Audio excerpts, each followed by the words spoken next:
now come to what I think is the weakest of the original Home Alone trilogy. No subtitle for this one, it's just Home Alone 3.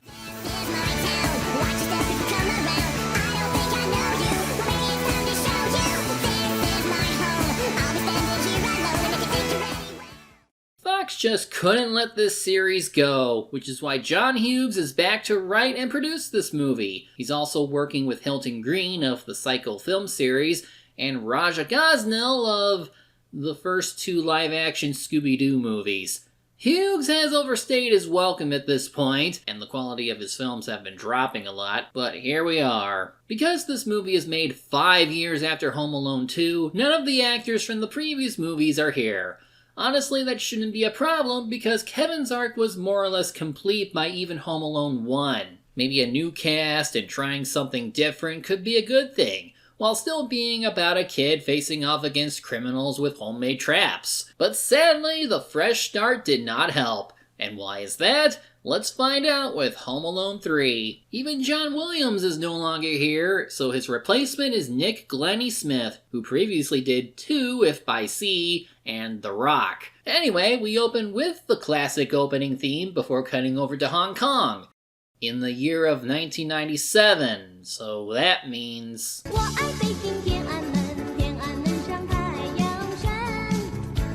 No, that doesn't happen. But what does happen is we cut over to some arms deal involving a bad guy named Beaupre, played by Oleg Krupa. He's in talks about selling a weapons chip to some North Korean guy. I don't ask questions, Mr. Beaupre.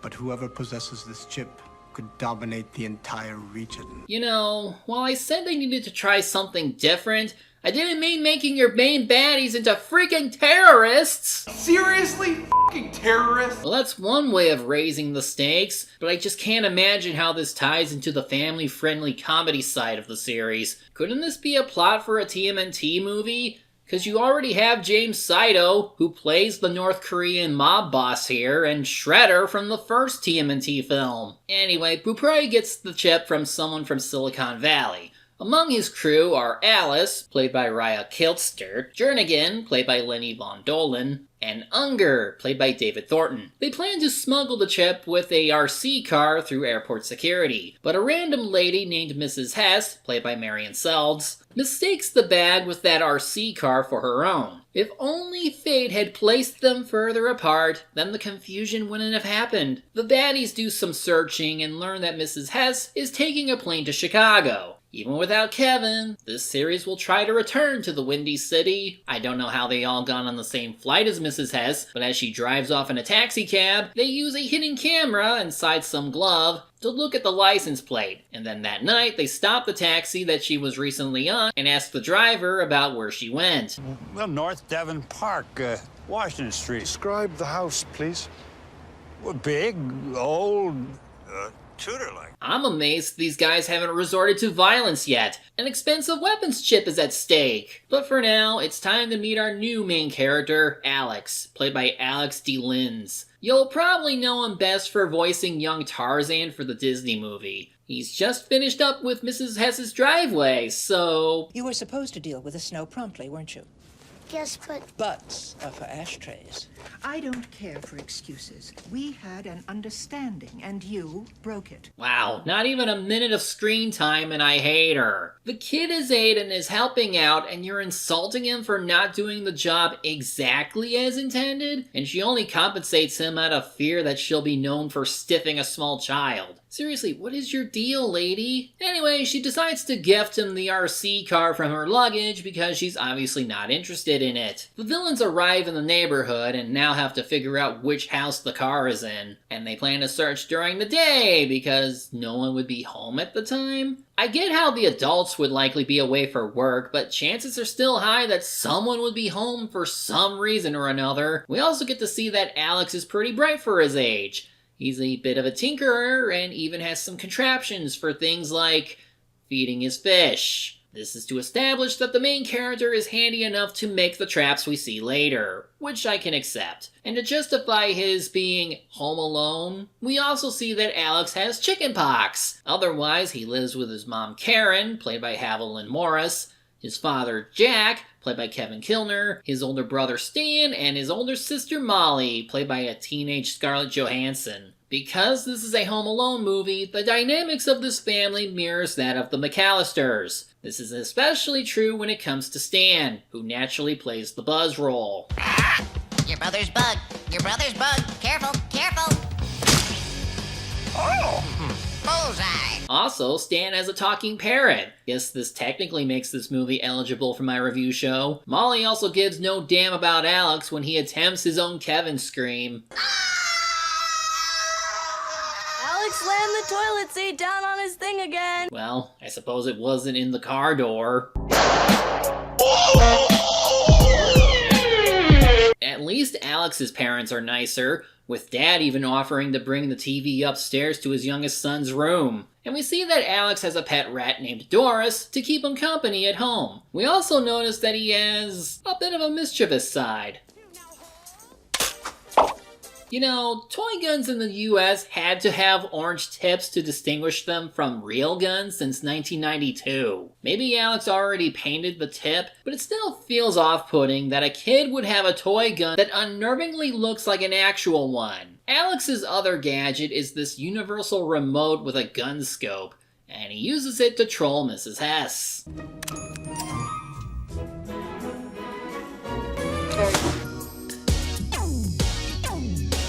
Mind you, she seemed to be the one mean neighbor like Ruby Deagle from Gremlins, so I can at least understand having some fun with messing with her. Still, between this and his mundane family, he isn't as relatable as Kevin. Anyway, the bad guys begin scouting out the neighborhood. Alice leases out one of the empty homes, and the men do some espionage stuff, from disabling security, to kidnapping a dog, to pass it off as their own as cover. Meanwhile, Karen is in a bind between going to work and caring for Alex, but he's okay with being home alone, so long as it isn't Mrs. Hess checking on him for an emergency. She could get tanked up on iced tea and come over and make me smoke cigarettes. It's clear that Mrs. Hess is like the Marley of this movie, but it doesn't work because Marley was only feared in his movie because of circumstances, rather than hateable like she is here. Well, Karen goes off, which is when Bupra starts sneaking around the first residence. Alex thinks something is off and uses a telescope to see the bad guy get into the place. He tries calling the police, but they don't notice anything stolen as Bupra and crew got out beforehand. Alex tries explaining what he saw, but the cops think he just made a crank call. Even his mother doesn't believe him. I guess you have to be 35 before anyone around here listens to you. Don't get smart with me, Alex. Sick or not, I am very angry with you. Unless this kid is known for pranking people, I don't see why Karen would antagonize her son over this. This isn't a boy who cried wolf situation, because Alex seems like a responsible kid who can keep his mischief in check. This is just a shoddy way to add conflict between parent and child. Another shoddy addition is this new character named Agent Stuckey, played by Christopher Curry, no relation to Tim Curry. He's an FBI agent who's been hunting these terrorists for a while and only just noticed that they didn't border their flight to Hong Kong. He mainly exists to dump exposition about the bad guys and how important it is to get that weapon chip. It's also a way to seemingly build them up to be brilliant criminals on a different level than Harry or Marv. But hold that thought. Jack is also preparing to go on a business trip. He tries assuring his son that things will be fine, but is shown to have forgotten his pants. It's one of those movies where the kid is the only competent one. Again! Alex spots the bad guys and makes another 911 call. Like before, the cops are too late and don't suspect anything, so Alex brings up the dog that went missing. I talked to Johnny last night. His dog was kidnapped on Monday morning. Did he see it happen? Does it matter? If Alex heard about it, other people must know too. And that should probably show that something is going on in this neighborhood. Now, to be fair, crooks can be thorough with how they burglarize houses and leave without a trace. But instead of doing more investigating, the cops just lazily break down the doors that Alex's family must now pay for and just blame him for what's going on. For the rest of your life, if you call for help, it won't come. Dad missed his plane. He was late for a meeting with his boss. The world laughs, Alex. You've stained the family name. With the first two movies, you could believe Kevin's situation because families are super stressed and wound up from their holiday plans. Here, Alex is just reporting a crime and these idiots can't think to investigate. So Alex is all alone again, and he has to figure out who would want to go into houses without taking anything. He guesses that these aren't ordinary thieves and that they're looking for something specific, so he decides to strap a video camera on his new RC car to record the bad guys breaking into another house. I don't know how the car's connection to the controller is this precise from that distance, but at least he has video evidence of the crime. I have it, the toy car. It's videotaping me. Alex tries driving it out of there but runs into some mishaps. He buys some time after luring Beaupre away with the TV, and even using his brother's parrot as he calls the neighbor's house. Hi, how's it going? Yeah, I'm running late for the office again. I think both shifts are overvalued. But the bad guys eventually get the car, though all these shenanigans are enough to draw the attention of Mrs. Hess. And the cover for these bad guys is blown just like that. Everybody's in a hurry. But I guess it helps that no one except for a damn child suspects a thing. The bad guys could just leave with the car, but Beaupre wants to go further and silence whoever was trying to stop them. Alex then regains control of the RC car and gets it away, after more idiotic shenanigans from the villains. Got it! And I'm heading to work. Though admittingly, this part here from Alex is pretty cool.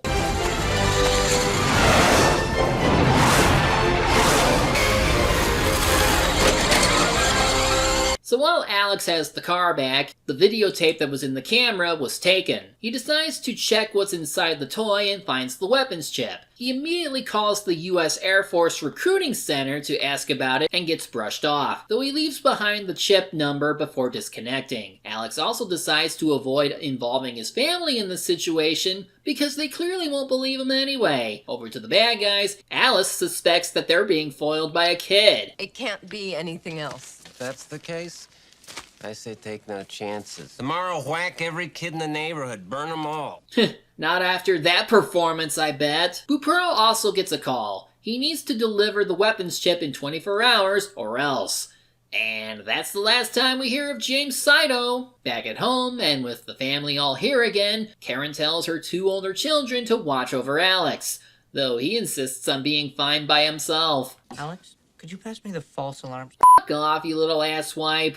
You're even worse than Buzz and Uncle Frank. Alice pretends to be another neighbor to call Karen about the car, and it's too late for Alex to stop it.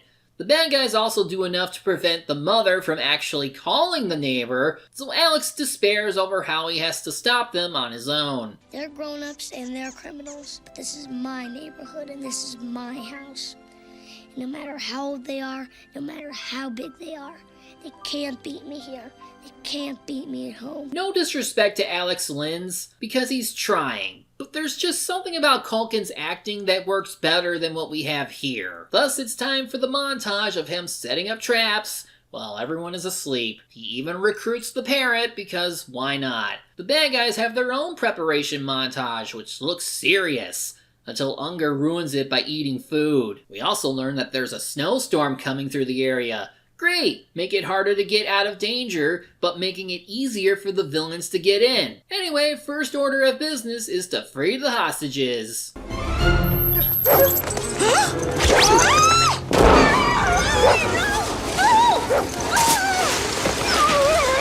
Meanwhile, Stucky gets word of Alex's call about the weapons chip, so he's on his way. Karen is also about to leave, so Alex has to hide one of his traps from her. When he does this, we get a preview of what's to come. Your coat for you. Thanks, son. I'll make you a sandwich. I find it odd how she's suddenly nice to him again, as if nothing happened. Now it's just Alex and the two pets, and he continues his trap montage set to My Town by Cartoon Boyfriend. No relation to the cartoon hero.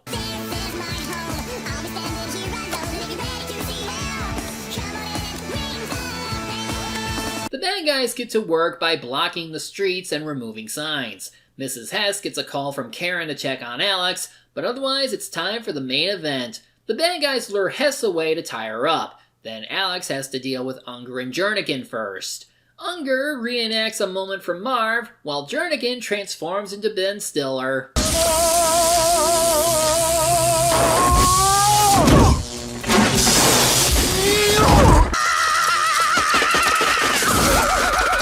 You're gonna eat lightning, and you're gonna crap thunder. And because I don't want to keep you here forever, let's do another montage.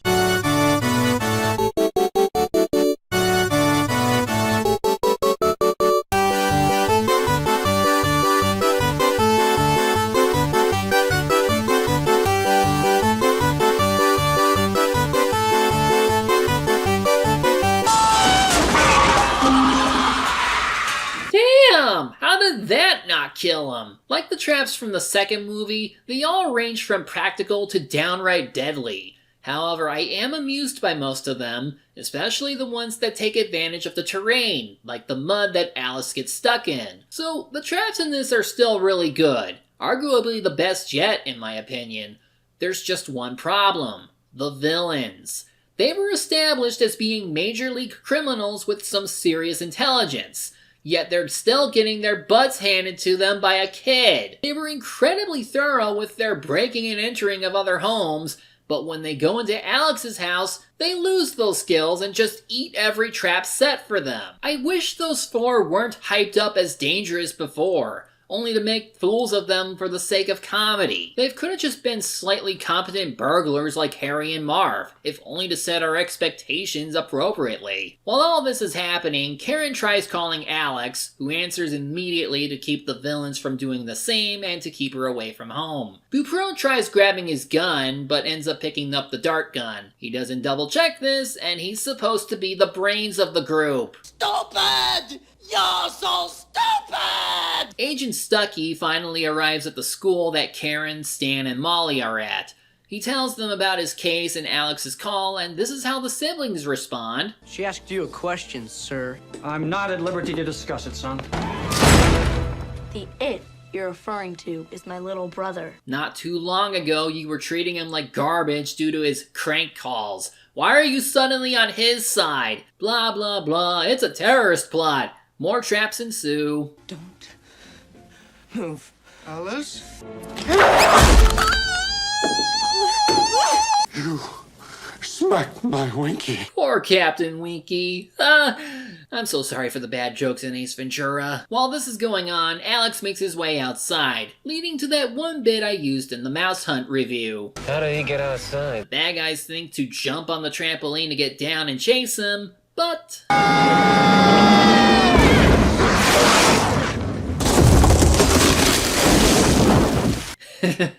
Now that's my favorite trap in this movie. After Alice falls down the elevator shaft, Alex goes to rescue Mrs. Hess. Buperon tries holding the boy at gunpoint with the dart gun, and it goes about as well as you'd expect.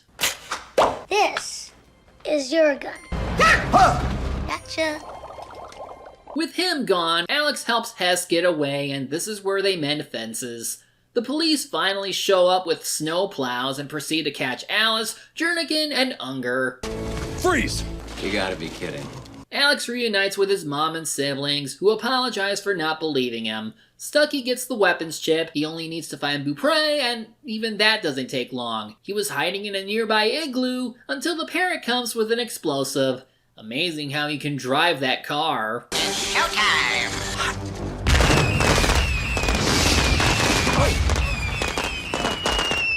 Jack finally gets home and misses all the plot. He learns that Alex returned the weapons chip and was rewarded with a 6-figure sum.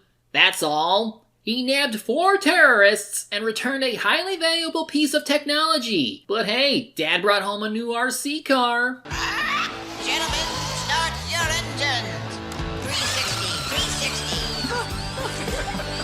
And the movie ends with the villains getting their mugshots, and we also see them have chickenpox. I hear that stuff is worse with adults. Haha. So yeah, this movie's not very good. It's by far the weakest in the original trilogy. Most of the problems lie with the writing. It sets up the villains as scarily competent, but what we see is far from that. And while Alex has some sympathetic aspects, it's only because everyone else is so incompetent and oblivious.